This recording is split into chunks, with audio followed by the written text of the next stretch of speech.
Hello and welcome to the first in a brand new series called Part of the Conversation. So basically this is part of the Start a Conversation campaign where we're going to be talking about everything regarding mental health. So the good, the bad, the positive, the negative, everything in between.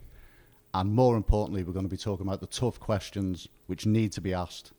And hopefully we're finding people to come on the series who can provide some answers. And to provide answers, we've got our first guest, and I'm delighted to have him on. For me, the man is an inspiration. He does so much to basically raise awareness about the topic, and what he's doing at the moment, he's going to tell you in his own words. But David Higson, good morning. Thanks for joining us. Yeah, thanks very much for inviting me, Wes. I really appreciate it. You won't call you David, so it's Higgy. Thanks. So basically, we'll start off with basically what you've been doing, like we touched on there. Okay. So if you tell us about the swim around the island. Okay, yeah. So yeah. Well, currently I'm swimming around the Isle of Man with my friend Mark Paddy Purcell. The swim's called Swim Against Suicide, and we're raising money for local charities and a couple of charities across in England. We're raising money for Adolescent, for Cruise Bereavement Care, for the New View Therapeutic Community. We're raising money for Martin Gallia Trust and Stamp Out Suicide UK, which is a charity based in the UK. Which is coming to the island soon, I believe. Which is going to be coming to the Isle of Man soon. They're a nationwide charity. And basically, that's going to be... do you want me to go into details of that? You can do. Yeah. Basically, there's a helpline number which you can ring, and you can speak to a caller on the other side 24 hours a day if you're feeling suicidal or you need to speak to somebody for whatever reason.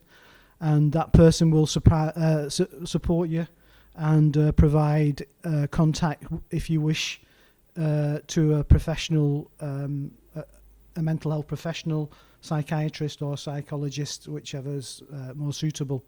So yes, at the moment the paperwork's in the process. The charity paperwork's been produced and submitted, and they're just waiting for that to get finalised, and then it's going to go public. So it's not public at the moment, to be honest with you. So that's something the island desperately needs at the moment. Yeah, anyway, there are no suicide prevention charities on the Isle of Man at the moment at all.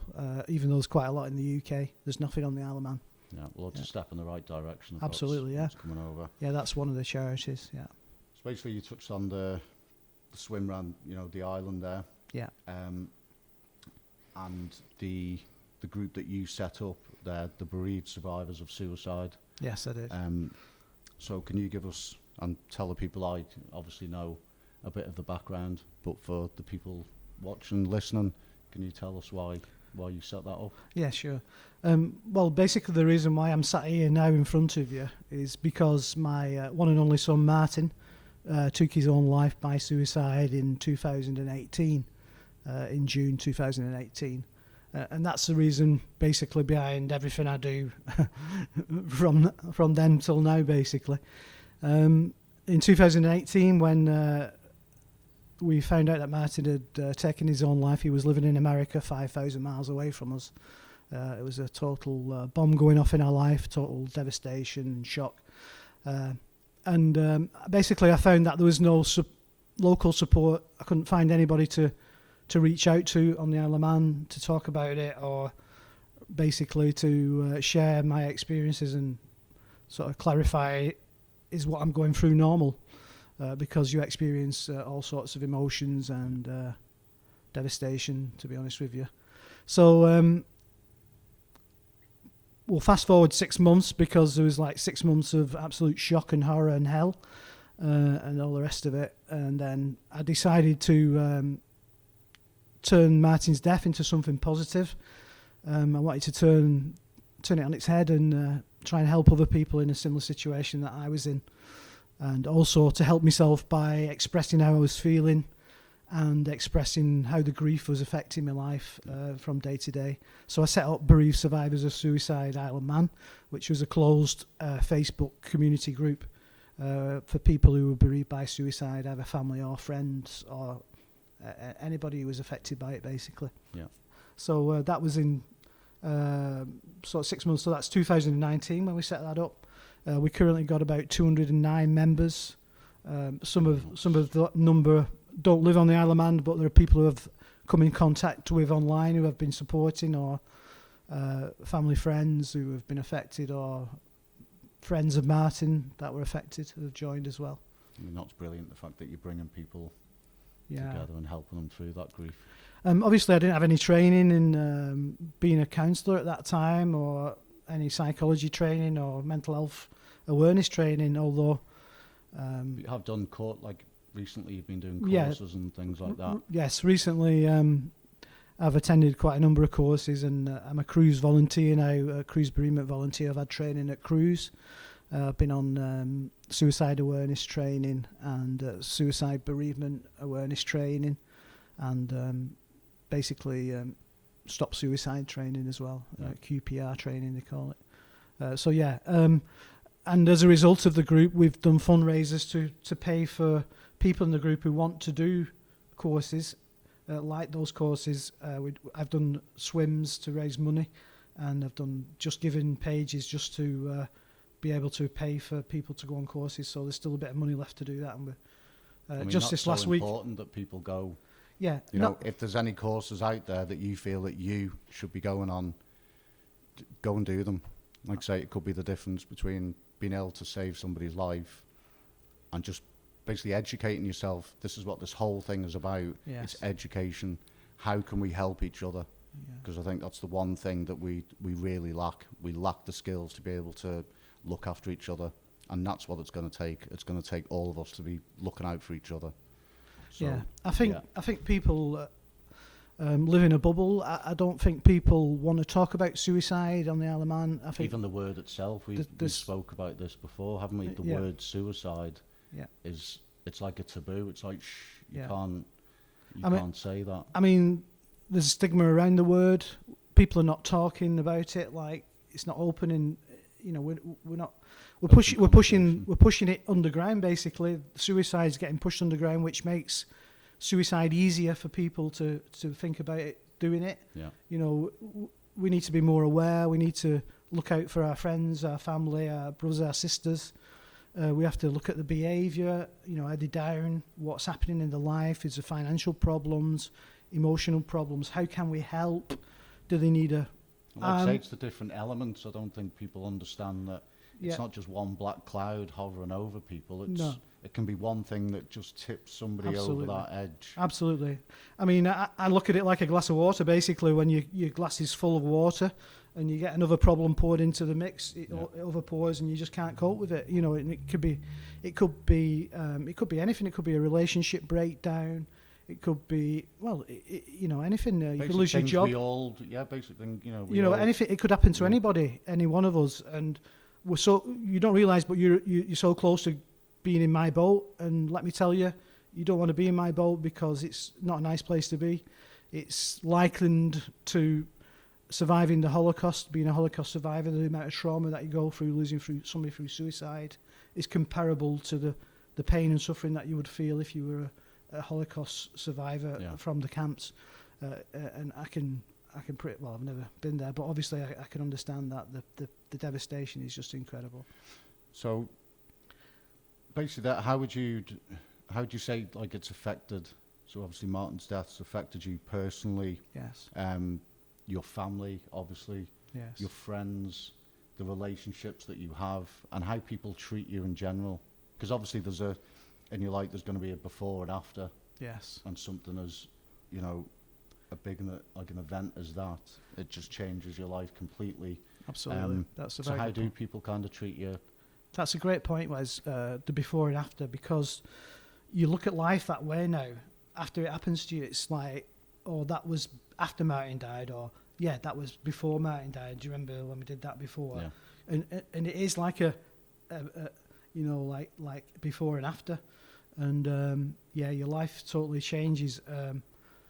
I mean, I'm so grateful for every day that I have. I'm so grateful for my life, and I'm so grateful that I'm still here to help people and share what's happened to us. But yeah, I mean, some people kind of avoid you in the street, which is understandable. But I think that's a lot to do with not knowing what to say to a person who's been bereaved by suicide. So it's not intentional. It's kind of. It might not be intentional, but when you're a grieving person and you see somebody you know, and then you think to yourself, "Are you avoiding me? Yeah. Why are you avoiding me?" And basically the worst thing has happened. Nothing that person could say to me would make it any worse. In fact, it's an opportunity to talk about my son. Yeah. If they ask the question, "How are you doing?" and things like sort of thing, and it opens a conversation up like we're doing now. Yeah. It opened Conversation. starting the conversation. Yeah, because I'm happy to talk about my Martin now because I love him and he loves me, and that's carried on. My bond's still there, and it is disappointing when you see that. But I must say that I've met some amazing people as well. Some very like I said, they're going to bring new people into your life. It has, yeah.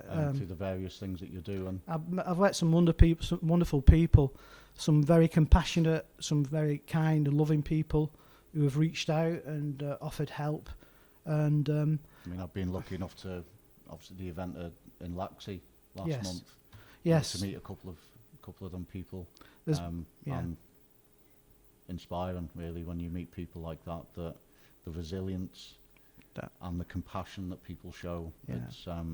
It restores your faith a little bit in people.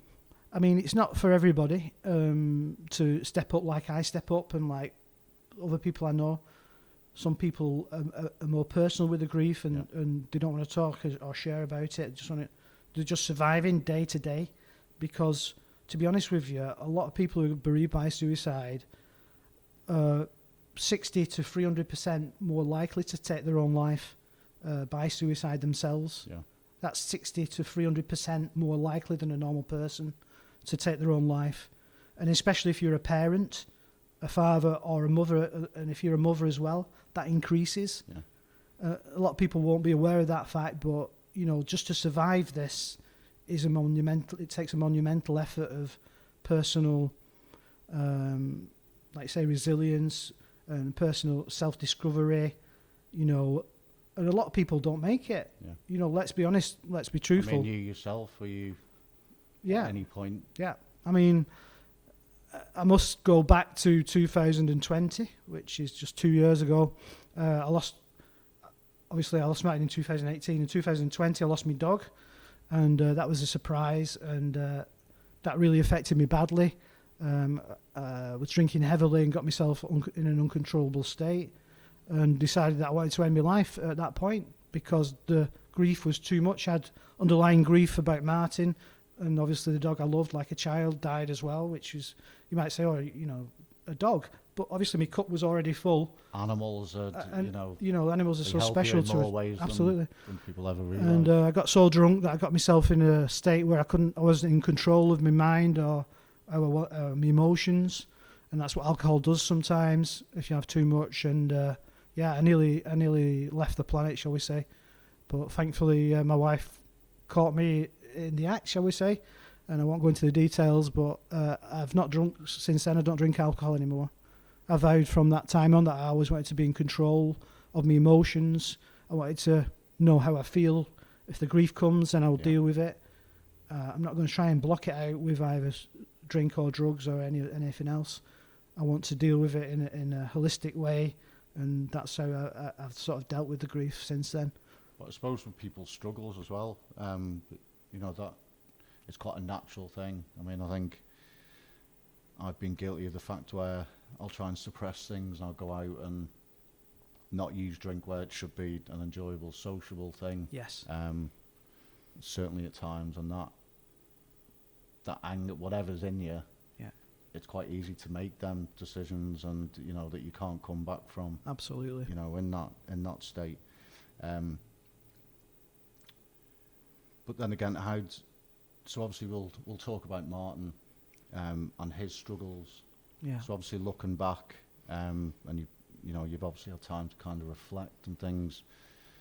Do you feel there was anything within the family dynamic, or maybe as he was growing up, if there was something where you think I kind of miss that, or maybe that kind of makes sense now. Any kind of patterns and behaviour, or just things where, you know, you could give someone at home, a parent who might be seeing a similar thing in their kids, basically to bring it up. And do you feel you maybe could have had I think some people avoid some questions, or they don't want to ask the tougher questions. You think, should parents basically be having these tougher conversations and saying things that maybe they don't want to be saying, but they have to be? Yeah.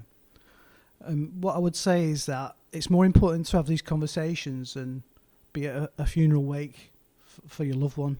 You know, it can be tough approaching these subjects with your family and friends, but you know, it's much better to have these conversations and be open and to talk about what's going on between, you know, in the person's life, instead of suppressing it, instead of being the man up attitude of, you know, suck it up and get on with it.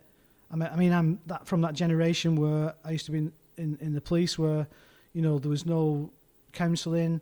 You know, you saw horrific things, just dealt with it. You medicated yourself. You got through whatever way you could, but you didn't show any weakness. Yeah. And I think that's got to change.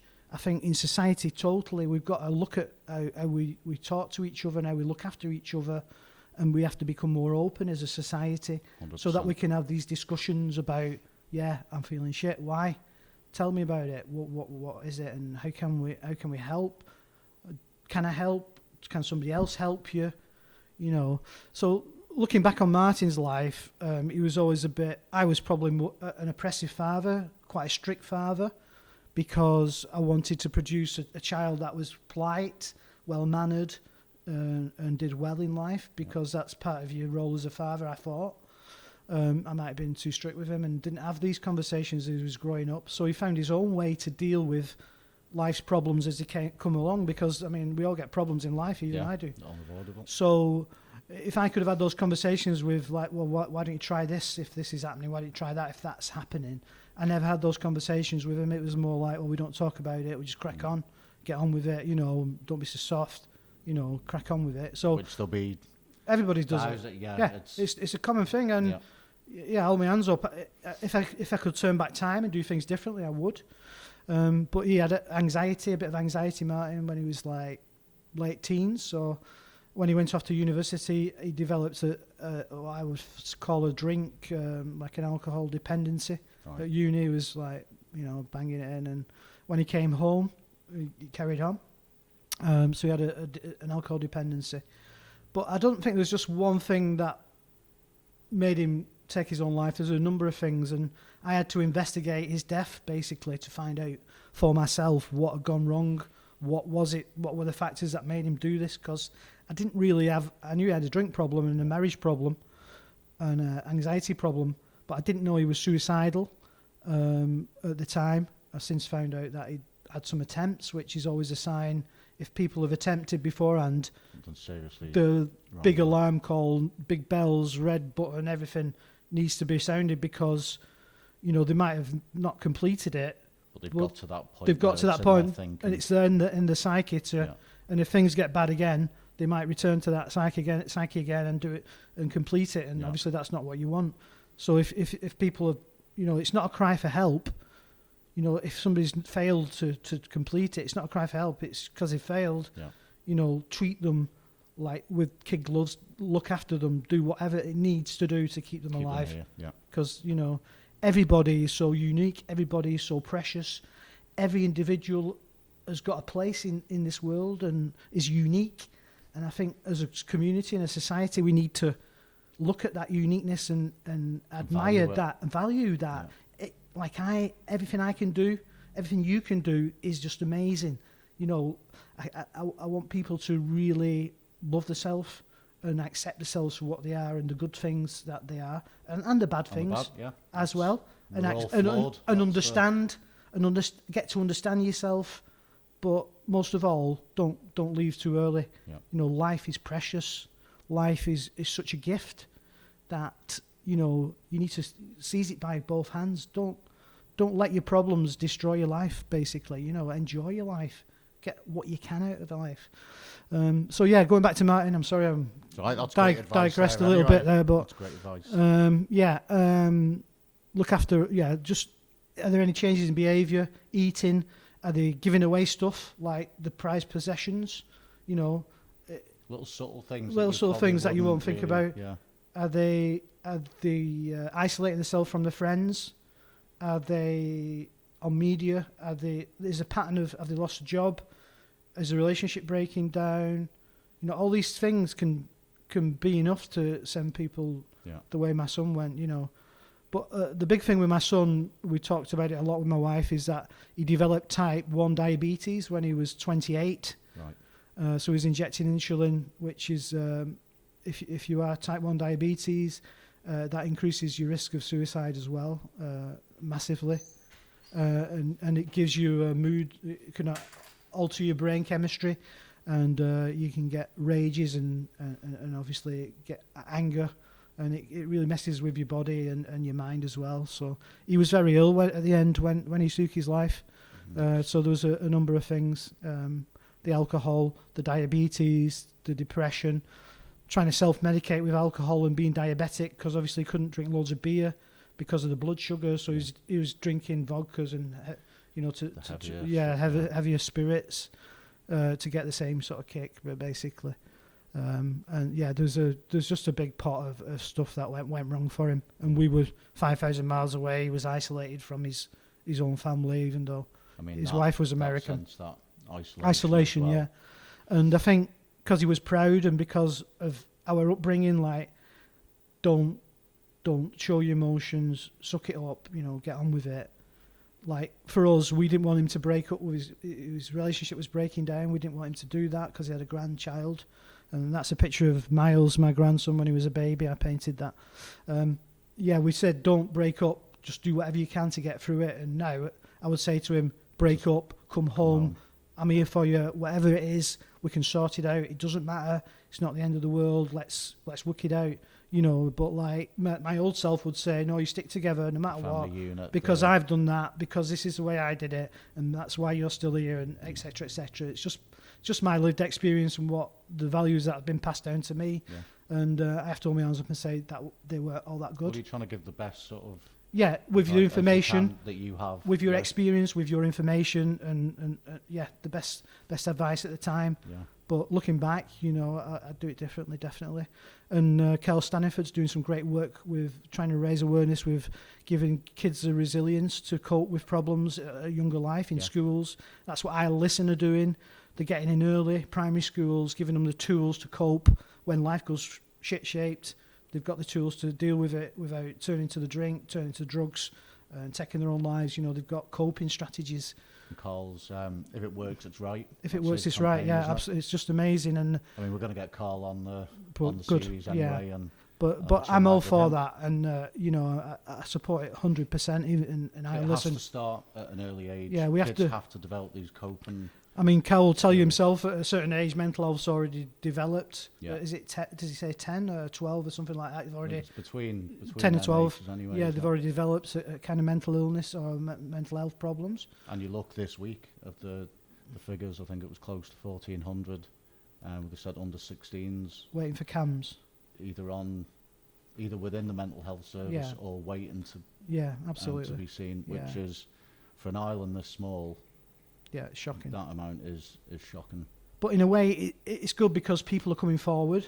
Yeah. In a way, government can't cope. I understand that. So you've got to rely on charities and third sector. But at least people are coming out of the woodwork, so we're aware. We need to carry on in that vein. We need to talk more. We need adults to come out. You know, the light has been shone on. Yes, it's been highlighted, hasn't it? It needs. Because we have to break the stigma. It Absolutely. has to be a normal thing in schools and just conversations. Absolutely, yeah. People don't avoid these things. It is a part of life. Absolutely. You know, problems, and people they have to feel that they can talk to people. Yeah, absolutely. And get the help that they need. Yeah, I agree, definitely. Yeah, because absolutely. The help is there in some form. Yeah. I mean, the way I see it, I mean, recently a community has come together to help somebody who's going through a difficult time. We're not professionals, we're just people who care. we reached out, we showed love and interest in that person, and it's been enough just to get them through that rough patch, and now they're on the up again. But we didn't need it. It's that spark of hope, and it's that and community that's what people need. and, and that caringness for others, and just that, we're here for you. You know, I'm not saying it works in every case, but just showing that you care about somebody is very important to that person, because when you're in a dark place, you don't see it. You don't matter. You're not important. You're better off without me. Yeah. You know, I'm a piece of shit. All the rest of it, all those other thoughts that you get. I'm useless. I can't even do this. I can't even do that. Negative thoughts, you know. But when people come and reach out and say, actually, here's a hand, just grab my hand and just come with us a bit. We can help, and that's what community should be like. You know, and that's. I mean, that we can don't be, need. We that don't can be that lifeline. That can be absolutely that difference. Absolutely. You know, and we don't need government to do that. We can do it ourselves. You know, looking after each other. You know, yeah, absolutely, and that's the way how we should be. That's how we should be able to talk. And if you are feeling suicidal, then tell somebody you know you can trust. Talk to somebody. Just get it out. Don't suppress it. You know, I mean, like you touched on there, that the sense of community. I mean, that's the one thing that the Isle of Man we should be proud of. Absolutely. And we should be utilising, because we are a community. Like, these are your family and friends, so it's on all of us to come together and help each other out, get each other through the shit times. Absolutely. Because they're going to come. Yeah. We're being bombarded with the cost of living crisis. Yeah. You know, you've got Christmas coming up. Yeah. All these things Pressure. going on. There's a lot of pressure. Absolutely. And to relieve that pressure, we have to be talking to each other. You know, if you're not okay, let somebody know. Yeah. People care. People will listen. Absolutely. You know, I think we make that assumption, like you just said there, where, people don't care. People don't. They care more than you know. Yeah. Absolutely. And like I say, they'd rather listen to you for half an hour over a cup of tea of what's going on with you than be going to your funeral. I mean, I do artwork now to help with my grief and stuff, but I've been trying to sell some of my paintings to raise money for the fundraiser. That's one of my paintings. And we got a couple of photos of the swim and everything you've been doing. But what I was saying is, somebody asked me to commission me to do a painting for them. Like, I'm self-taught. I mean, I enjoy it. It's good for me grief, and that's why I'm doing it. I'm just trying to make a bit of money for the fundraiser. Yeah. She gave me more money than it was worth. And also, she instilled in me a sense of worth and a sense of belonging and a sense of, I'm special. Somebody wants to buy a painting that I've done. So then I pass it on to the fundraiser in the money terms, and, you know, I feel good about myself, and the money is going to the charities as well. So that act of kindness from that lady to me is passed on to somebody else. Yeah. You know, and indirectly that person is helping everybody who's going to benefit from those charities. You know, I'm not an expert in psychology or anything like that, but these charities are. They have professionals, so that person is enabling those charities to function and help. And they're doing some great work. People. It's just amazing. I like to say the early intervention things, and obviously countless other things. So you need to look out. You know, you should all be looking to support these events that, I mean, last week where you know, we both did the Adolescent C-Dip. We did, yes. C-Dip for sanity. Oh, yeah. It was fresh. Yeah, it was fresh. But things like that, you know, I mean, it was great. There had to be at least 250, maybe 300 people there. Yes, I would say so. And the one up in Ramsey as well. Yeah, there's one in Ramsey as well. The one we did was in Port Erin. Yeah. Just things like that, just little things that you can do. Half an hour out of your day. Just do something that supports these charities, these people, these organisations they're doing great things, and they're doing great things to help you, your family, your friends, you know, people you love and care about. So get involved in any way you can. Yeah. So as you say, you touched on the creative side that's been brought out of you. So when we first lost Martin, it's in grief, you find it very hard to concentrate on anything. Your brain's like in a million pieces, your heart is as well. Yeah. So to focus on something to paint, I couldn't paint at first. I only started painting in 2016 anyway. but I would do some pebble art. I have a Dremel multi-tool where I'd get pebbles off the shore and do artwork with the, cut pebbles into shapes. Yeah. Do like Celtic shapes or Viking shapes or anything like that, like make shells out of pebbles. So at first I had something to concentrate on, artistic, to take my mind off the grief and the pain. So like use that at first, and then gradually as time's gone on, my concentration and focus has come back, and then I got back painting again. So yeah, I do. I've only recently come live with it. Mart's Arts, Isle of Man. Or Martin himself. Martin was an artist. Yeah, this is a bit of Martin's artwork that he did. He was good. He was a very talented painter. More of a portrait painter than I am. I'm more of a landscape painter.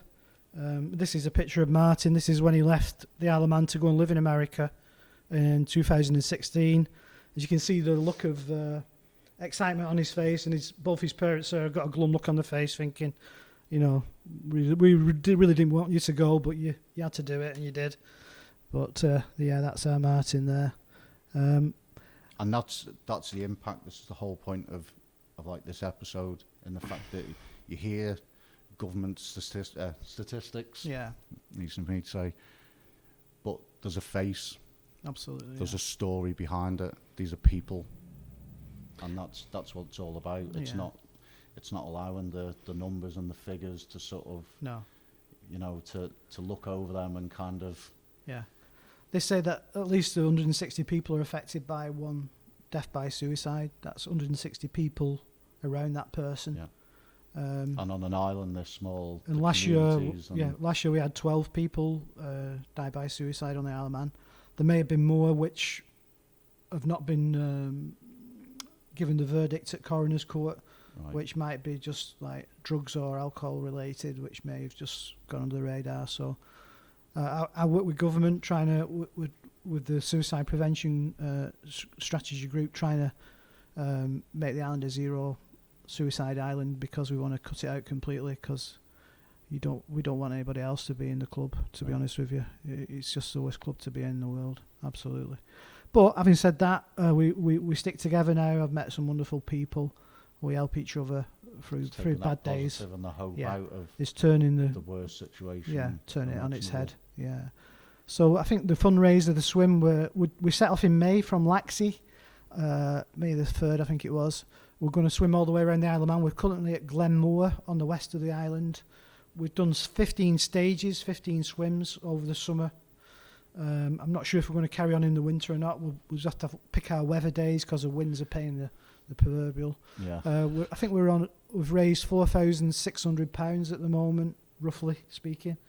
And we've got 5 charities, so yeah, hopefully we'll get up to £5,000 at least, and then we can give them £1,000 each. Going towards doing some brilliant stuff. Yeah, absolutely. I mean, we will post the Just Given page link underneath the video, and then it's on you.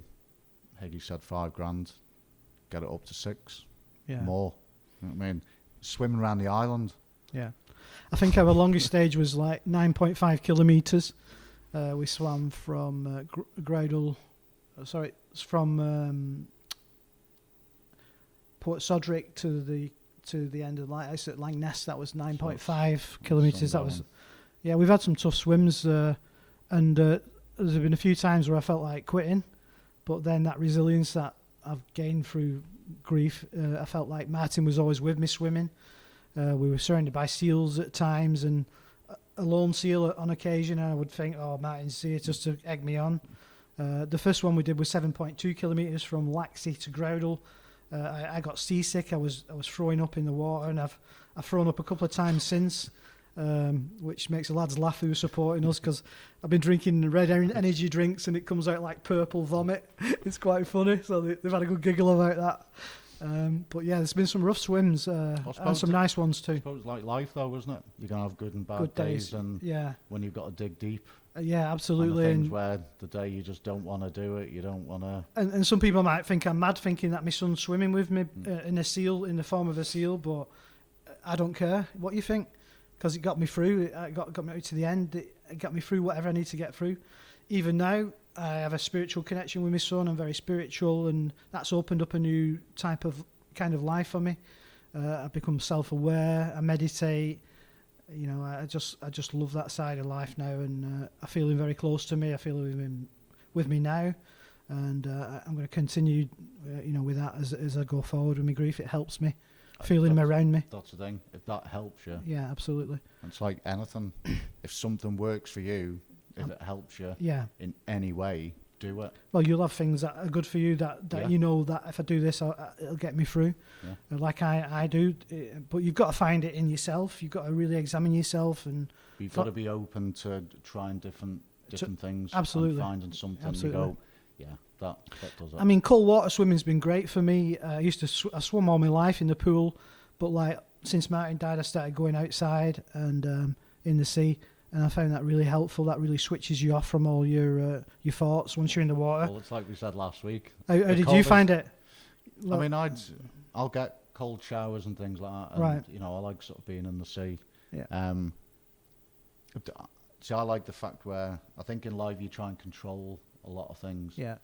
When you're just sort of in the sea, Yeah. you're not in control. You don't have to try to be in control. It's just that it's Yeah. quite peaceful. Yeah. So everything else does kind of fade away. It's like a living thing, the sea, isn't it? It's Yeah. moving. It's like a You can creature. feel it. It's like it flows, it moves, it soothes you, and sometimes it can kick you up the arse if you're not careful.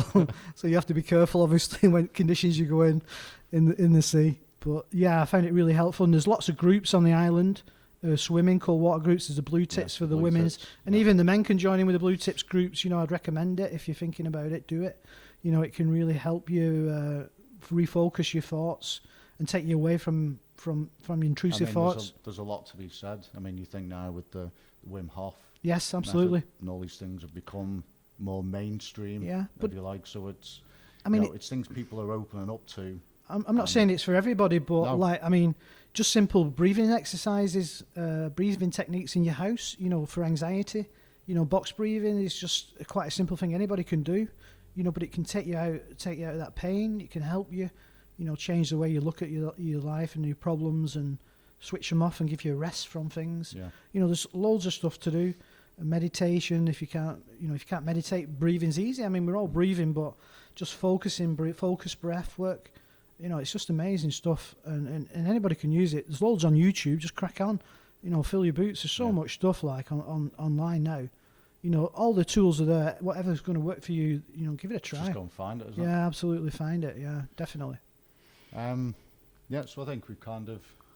Is there anything else or basically to anyone listening or watching, sort of any advice that you could kind of give them if they're worried about their child or, a family member, a friend, just anything you could. Yeah, I think don't be afraid of using the word suicide. If you're really worried about somebody, don't be afraid of saying, have you been thinking about suicide? Have you been thinking about harming yourself by killing yourself? Don't be afraid of asking the question if you're really worried about somebody. Yeah. But definitely open up the conversation. Don't be afraid. You might have to go out your comfort zone, but honestly, it'd be worth it in the end, because once you start the conversation, the other person will be probably more than happy to talk to you about how they're feeling if they've not had the opportunity to do so. And just sharing that can. Just like you can just see the shoulders, like that deep breath, just getting it off your chest, is a good start. Obviously, not everybody needs psychiatrists. Not everybody, things can be done on a lower level. It might be just some life adjustments that can be done with a bit of help, or getting into a routine, setting a routine for yourself. There's lots of different things you can do, and obviously you can use these charities for advice as well. Online, there's loads of information that you can get. And we'll put links up under the video. I do that with one of my groups, my Swim Against Suicide. I put links on for other people and stuff so that people are aware that there's help everywhere. That's half the thing, awareness. Yeah. People don't know where to. Or if you don't know, just ask.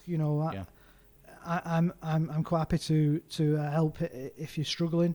I can point you in the right direction. If you look on my Swim Against Suicide open Facebook group, just get connected with that, or email dhiggy@manx.net. send me an email. Yeah, I'll do whatever I can for you. And obviously, my links, whatever I've got, anything to keep our loved ones. I have a passion for that to keep everybody safe. Top man. Yeah. Top man. Okay.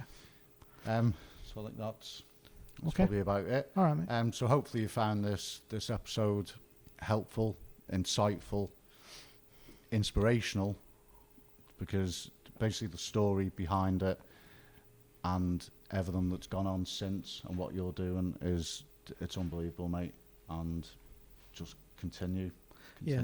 I just feel there's a change in society. I feel like things are improving, and I think there's a wave of change coming. Yeah. And we all need to get on it and push it as much as we can. So be part of that change. We're talking to you. In fact, you are part of the change just by watching this.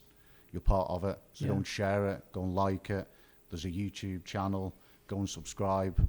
Do whatever you can to get the word out, get the message out, break the stigma, raise awareness, and support these events, these charities, everything. We'll put all these links, all these things in the description.